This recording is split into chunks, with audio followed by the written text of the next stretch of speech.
Kumusta po mga kadadi? Tip number 4 po para mas mahalin pa po tayo ng ating mga anak. Ito po yung regaluhan po natin sila ng madalas or bigyan po natin ng something na magugustuhan po nila. Isa rin po ito kasing paraan para maramdaman po nila na mahal po natin sila.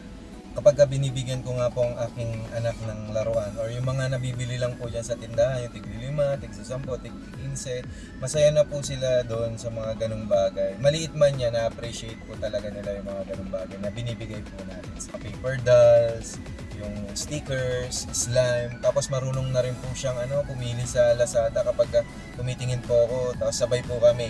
Siyempre po, binabantayan ko rin po siya. Tapos, hindi po siya talaga lalayo sa akin hanggat hindi niya po nakikita na naka-check out na po yung in-order niya. Ganun po siya kalupit.